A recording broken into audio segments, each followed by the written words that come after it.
surprised, and I shouldn't have been surprised. I was recently surprised when Angela said to me that a couple of you came to her and mentioned, is Lynn going to give me the opening interview questions to ask? And you know what? It suddenly hit me. I had never discussed this. So we're going to do that this morning. But it's a broader subject. Oh, actually, if we're going to get on film, you don't have to share the notes, because I have a speed typist coming in tomorrow, and she'll just, she'll word for word it. Oh, nice. Oh, you can't believe how fast she types. And then should you send us a PDF, or how does that work? Yeah, that's a good idea.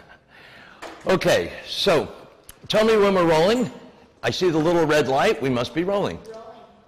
Rolling down the river. Okay, here's the deal. Let's take a look at the really critical questions for a first interview. The first really critical question is, can you, in fact, help them with the problem they have? Now, you'd be amazed how many people have said to me, my car's not running, or my rent's coming due, or all kinds of silly stuff that has nothing to do with psychotherapy. But you want to take a look first at their affect. As they walk toward you and they sit down, and be sure they sit down, what their face looks like.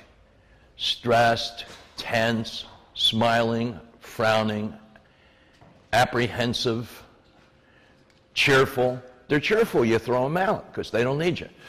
But, hey, the whole point of the program is to help people be happy. Happy people don't usually pull off armed robberies. That's unusual. It's usually, criminals are usually the unhappy people.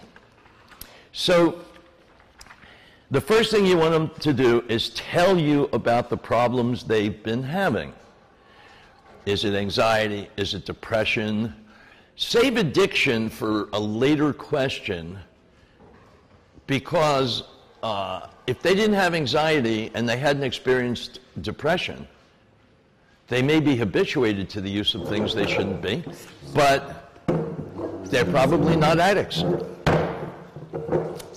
Because most people find addiction inconvenient. Costs money, keeps you from working so well, interferes with relationships. Can we put this down here? Thank you so much. And so we want to know what their symptoms are. Now, start on them as an individual. They may not know what you mean when you say anxiety, so you may have to explain it to them. It's that feeling like things don't feel right, and you're not happy about it. Second of all, you can ask them about their relationships. Sir, hi, Mark. Should we be prepared to give them a clinical definition of anxiety, or is it not necessary? I think a kind of a lay description would be more appropriate. I have that fault that a lot of times I use words like exogenous and endogenous, and I probably just push people away with these words. And things that are complicated are not as good as things that are simple. So, you know, what is anxiety, Mark? How would you say to somebody, you say to them, have you been suffering anxieties? And the guy says, well, I'm not sure. How would you describe to him what it's like to have anxiety? For my step would just be a feeling of unease with yourself. Perfect. Here. Perfect. Do you have worries that are getting in the way of your life? Well, that's actually too broad, because his car doesn't run. And he's having a hard time getting to work. It doesn't mean that he has a clinical emotional problem. But, you know, if you really have to make the point, let's say the guy's dense, and you really have to make the point, you simply say, can you think of a time that nothing new seems to be going wrong, and you still don't feel right? You know, it's not being driven by the flat tire you got this morning. It's not being driven, you know, your ill at ease feelings are not coming from the argument you just had with your honey. And Anxiety is a symptom of depression. It's the other way around. Depression is Before people get depression, they always get anxiety. Remember, anxiety minus hope equals depression. And so that's your next big question. You ask about anxiety, and then you ask about depression. But here's how you ask. You don't give them the formula. You ask them by saying, do you sometimes feel like you'll never get out of your anxieties and it worries you terribly? Do you feel like it's dragging you down? Do you find yourself unable to do things that it doesn't make any sense for you to be unable to do? People can't go to the mailbox and get the mail in the morning. It's because they don't deliver it till the afternoon, but don't tell them. People out of depression find themselves dysfunctional. If a person is not dysfunctional, that would be a big surprise if they actually had depression. Now, a lot of people have intermittent depression. That's where it starts and it stops. But in between the intermittencies, they usually have one of two conditions. Either constant anxiety that if they think about it, they can be aware that they do, or the bipolar adjustment. Now, one of the things, bipolar is a very misunderstood idea by the field today. Actually, anybody know this term, homeostasis? It means that you try to come back into balance, you force yourself into, your body fights germs, that's part of your homeostasis. Everybody's got cancers in them, your body's just constantly scrubbing yourself up. That's a lot of reasons why people take antioxidants and stuff like that. Well, think about bipolar disorder in the following way. I'm now going to tell you real, live, absolute, I think virtually 100%. I can't think of anyone. Yes, I can think of a patient that had bipolar disorder after going through her fifth gate. Here's how it works. Your system, your mind, tries to cheer you up when you come down. And if you have a very active mind that is constantly trying to fight your depression by cheering yourself up, you probably become addicted to lying. To what? Lying to yourself. Lying to other people doesn't count. Lying to yourself. So people, like I used to have this friend, Arnold Chertkov, may he rest in peace. He was an extremely dear friend. And it was back in the days I was young, and I didn't know a damn thing about mental health. I didn't have any idea at all. He had severe bipolar disorder, and what he would do, he would get hospitalized for severe depression. He literally would turn himself in. He would go over and commit himself.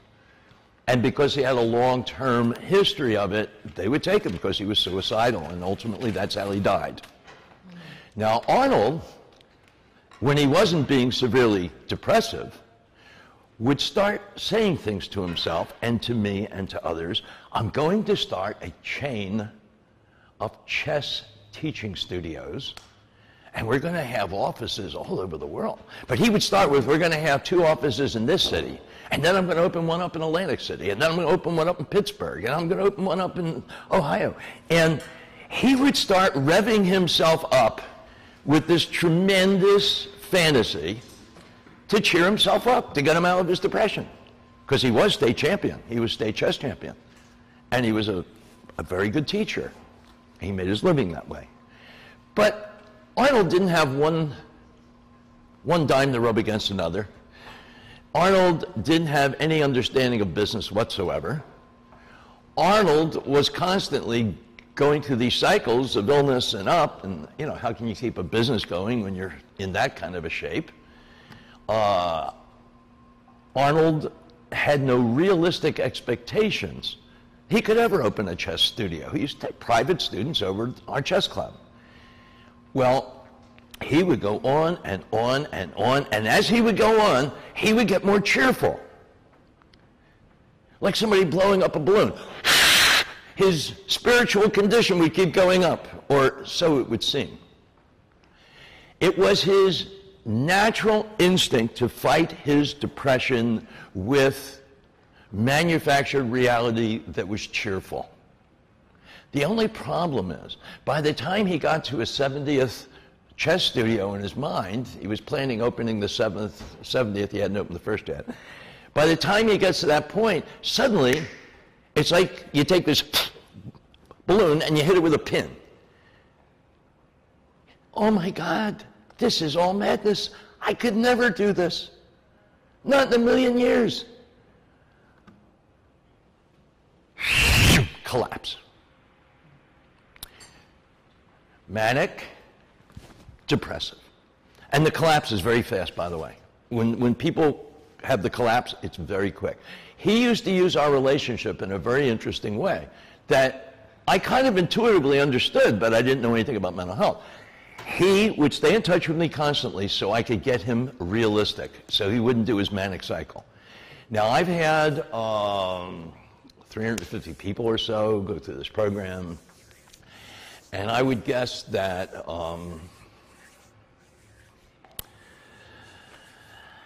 I guess maybe 10% of them or less were noticeably bipolar. Not after they took their fifth gate. They take the program. First of all, they're much less likely to suffer depression altogether.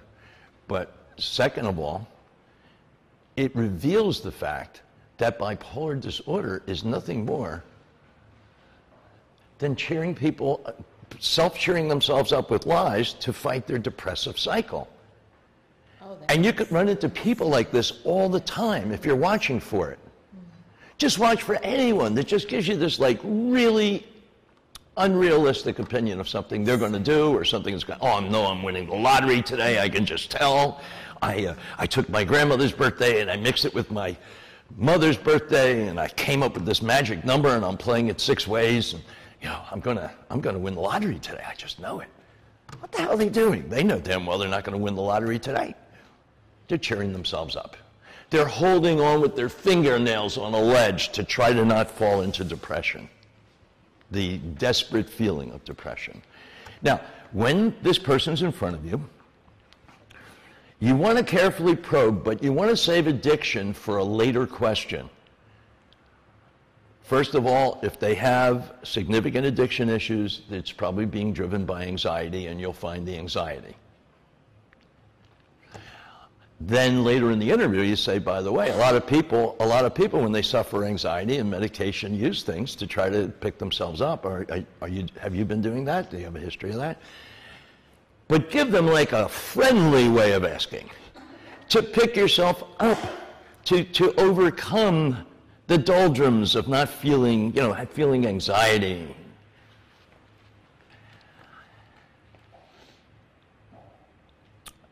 Most people who drink do exactly that. And even if they're not alcoholic, they come home from a stressful day at the office, they're a little tired or they're a little bit sad today. Next thing you know, they're feeling a little better. That's why they call them spirits. It raises their spirits. Well, that's what I think is the reason. I don't know. I wasn't around when people first called them spirits, but, I always thought spirits are woo, So, in this interview, you want to ask them what they've already tried. That's very important. Because people usually have tried other things before they came to you. That's normal. You're not usually the first one in line since they got anxiety or depression. They may have gone to a counselor, a psychiatrist, they might be attending AA or NA or Al-Anon or whatever. And so I've had people I had one person was 22 times in an addiction recovery center. Well, I should say in about a dozen